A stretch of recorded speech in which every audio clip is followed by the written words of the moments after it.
So the Warriors have made the call on Josh Giddey. There's a lot of irony in this here.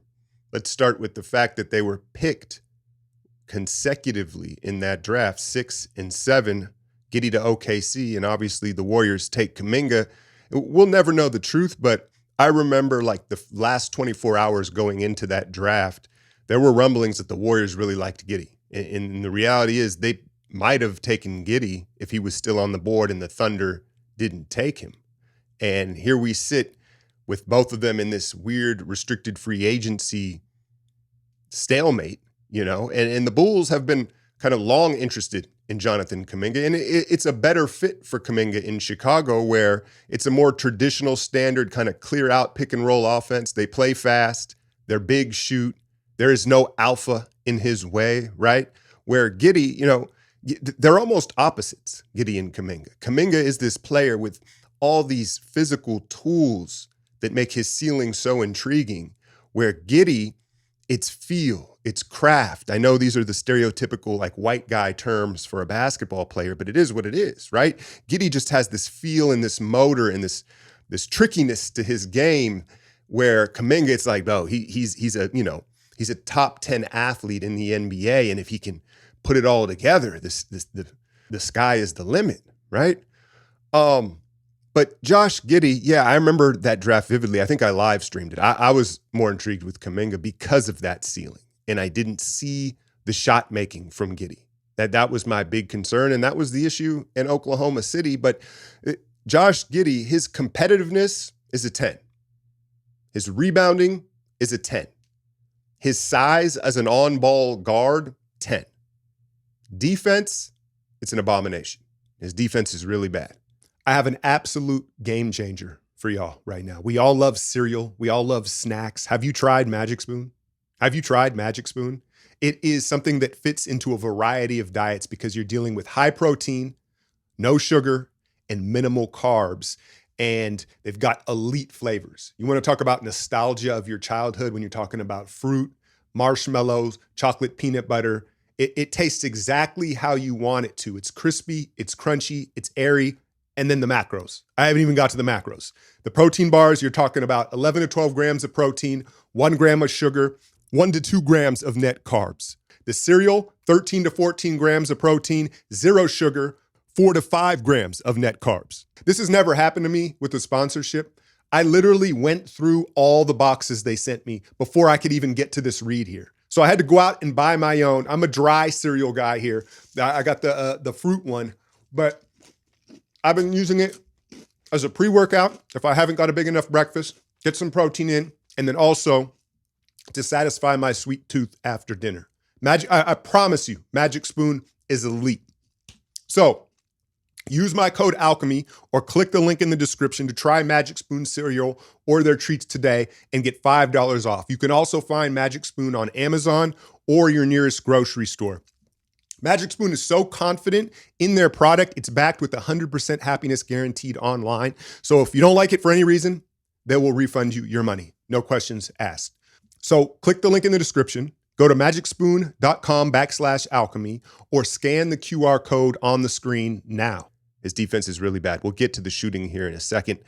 And it's one of those situations where, again, Josh Giddey is an elite competitor. I think that's what really climbed him to a number 6 pick that year. It was the workouts, and when teams brought him in, they were like, dude, this kid's ultra competitive. Like, his measurables may not be there. It may not look like you want it to look, but he just competes. And so defensively, it's very much more of a physical issue than a want. He just doesn't move laterally. He can't sit down in his hips. And then because of that, sometimes I think he knows, he's like, I can't stay with a guy. And so then the effort level may wane there as well, where with Kuminga, it's almost the opposite, right? And Kuminga could definitely learn to sit down in his hips better. But physically, like if Kuminga wanted to, if he hung his hat on defense, if Andre Iguodala was his role, he was like, I'm going to play like Ig, right? Like he could be a lockdown defender. He has the physical tools. He doesn't have the want or mentality. Where with Giddey, again, it's more of a physical thing. And so that's going to severely limit his, what he can be defensively. And there's two trains of thoughts with that, right? There are some coaches in front offices that are going to be like, well, I can work with a guy that wants and competes. He is 6'6". It's not like he's super small, but they're like, I can work with that, but understanding the ceiling is going to still be low because, again, he can't move laterally. He can't. As opposed to a guy like Kuminga where they're like, well, if the want isn't there, then I can't do nothing with it. I don't care if he's, again, a top 10 athlete in the league. If he doesn't want to defend, he ain't going to defend. So there are two trains of thoughts when it comes to, the tools and the want. And then you could say the same thing offensively with the feel. But here's the really intriguing thing that happened in the second half of last season in Chicago. Giddey all of a sudden found a three-point shot and started scoring the ball prolifically, because that was the issue. That's why OKC moved him up out of there, right? He just couldn't space the floor. They valued that spacing. And to go along, like, all right, he's not a plus defender and he can't space the floor. They ship him to Chicago. And then again, in the second half last year, he goes crazy from three-point range. And listen, I haven't seen him up close, so I can't, I haven't had great looks at it. He hasn't completely reworked his shot. What I've seen is he's changed the hand placement on the ball.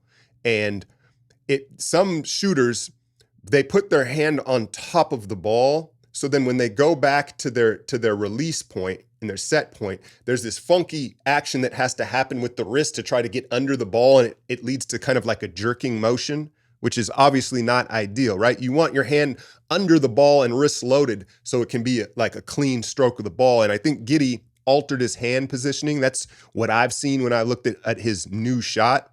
But I think the other element of his offensive success towards the end of last season was he started getting all the way to the rim. He used to shoot a lot of funky floaters where it's like he'd start to get downhill, he'd take contact, and he'd kind of flip up an inefficient shot. And he kind of started to become a little bit of a foul merchant and getting to 2 feet, absorbing the contact, and getting to the line much more, which, again, for a guy struggling with the confidence in his shot, I think it helped him see 3-4 free throws go down, and then having that better hand placement. He was a 37% three-point shooter by the end of the season.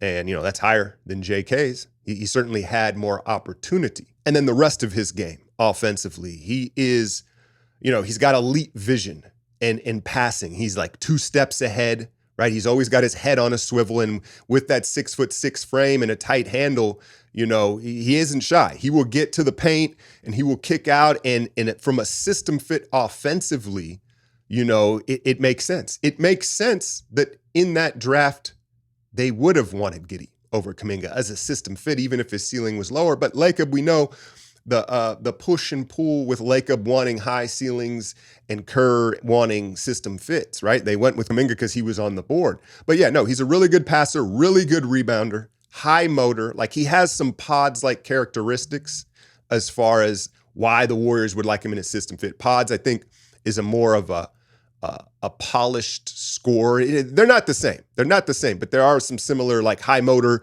hits the glass all the time and makes the extra pass. He's a better passer than Pods. I think Pods looks for his a little more. And obviously he's a little smaller. And Pods is a better defender. There's no doubt about that. But let's say that the three-point shooting is real. He's above 35%. He's getting to the line. And so offensively, it makes sense. He's a guy that can be on the ball. And, he's going to rebound. He'll pick up the system right away. And more importantly, he can play with Draymond. He could play with Jimmy if he can continue to knock that 3 ball down. Again, defensively is where the issue is, because essentially you got to hide him. You can play. They're playing more zone. And, I think that they're, you can scheme around him being on there with the zone and helping and all that. But what it would do is it bumps everyone up a spot defensively.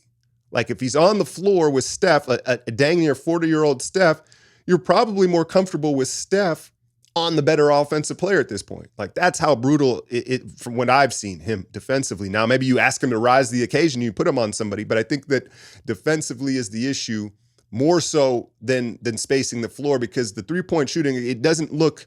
It's a small sample size, but it makes sense. The hand placement, it looks better. He's always had the confidence to shoot it. And so, yeah, it would be a defensive issue, but it would be an overall system fit and a change of scenery for both guys. We talked about why it would be a better fit for Kuminga. But yeah, defensively, to me, I think would be my concern more than offensively. I think he's crafty enough. He plays in pace. He would be a really good system fit offensively, and I think he'd make the three ball enough. Defensively, again, you're playing Steph 30 minutes a game, so then how many minutes do you want Steph and Giddey out there at the same time? Unless you have a giant rim protector behind them, I think that that's going to be really tough. And so what I thought about was, do the Warriors just view Giddey as a better asset moving forward than Kuminga? And not necessarily a fit, but like, hey, this Kuminga thing, we got to figure something out here, and we like Giddey as an asset better. And then I started to think like, well, what if they already low-key have like a deal in place? We'll get Giddey, and then we know 2-3 teams that are interested in him at the deadline, as opposed to retaining Kuminga, and we don't have as many options at the deadline because there's not as many teams interested. Now, I'm not saying that's the case. There's certainly going to be teams interested. We know the Suns, the Kings, and probably a new team would emerge by the All-Star break. But maybe there's already a plan in place. Now you're going to say, well, who would want Giddey? Because no one, just like Kuminga, no one's giving him an offer sheet. He's in the same situation. Well, how about Utah? It seems like, we know the cultural fit there now, but they're rebuilding finally. And could it be a part of a deal for a Lauri Markkanen or a Walker Kessler? Because Giddey makes sense there. You've got Ace Bailey, Clayton Jr., who there's no real pecking order. They're all young guys, but Giddey, where he makes sense is with a lot of these teams where they're all score first. And that would bring me to my second team that maybe would be interested in Giddey, the Spurs. Now, I know you're going to say, well, they've got 3 guards. They've got 3 super talented, 3 guards better than Giddey potentially, right? But Fox, Castle, and Harper Jr., they all look to score first. Like Giddey would make a lot of sense as a connector in San Antonio. And would you get back Harrison Barnes? Would they bring back Harry B? You'd have to ask Draymond. No, but right, or Sohan, he would make sense in that mix because as much young talent as San Antonio has, again, all the guards kind of want their shots. They're not really distributors, and you gotta make sure, Giddey would be a good fit with Wemby because he could protect him defensively and just the feel and the passing and the ball movement. And so those would be 2 teams that I think would be interested in Giddey as perhaps a flipping of an asset. It may not be a long-term move, but ultimately what I think this rumor signals is the Warriors are far less comfortable bringing Kuminga back to start the year than they've let on. Of course, negotiations and there's bluffing going on. They're like, oh, we'll sign you back, and we'll, Steve, Steph, the vibes are super important to them. The Warriors organization, Steph, Steve, the locker room values vibes more than a lot of other teams, and we've seen it with KD, we've seen it with Clay, we've seen it with Poole. Right? Whether it was their fault or not, right? And how that can get the season off on a bad foot in training camp and what that is. And so that's what that signals. And you got the Bulls and the Warriors in the same situation with players that were drafted right after each other. Hey, let's exchange problems here. Both better. And here's the thing. Giddey, I remember celebrating when Kuminga slid to us because I was intrigued with the ceiling. We all are, right? And I'm like, all right, Giddey, he can't shoot a guard. He didn't play college ball, so I hadn't seen a bunch of him. He's from Australia. He has surpassed what I thought his ceiling was. And this offensive leap he took in the second half of the season, that's fine. It's still, the ceiling's still not where Kuminga's is. Kuminga still has a lot higher ceiling moving forward. And so you say, well, why? But the system fit. Does the ceiling matter contextually? Giddey's system fit, perhaps his ceiling is much higher within the Warriors organization than Kuminga's. But what do y'all think? Are y'all ready to just get this over with? How much do you like Giddey? Do you think it's possibly just an asset move? or how much of it is just to clean their hands of this situation and not bring Kuminga into camp. I don't know, but I do find it ironic that here we are with these two guys, draft day and 4 years later in the same situation. But hopefully a move happens so we can figure out what this roster is. Is it going to be Al Horford? Is it going to be Melton? Seth Curry? Everything is waiting on this, but it sounds like the Warriors are getting impatient and want to get this done one way or another, because what was it, like 48 hours before this rumor, it was like the Warriors are done with trade talks. They're done with signing trades for Kuminga. Well, here come the tea leaves again. Anyway, y'all enjoy the weekend. And as always, hit that like, share, and subscribe. I'm out, y'all.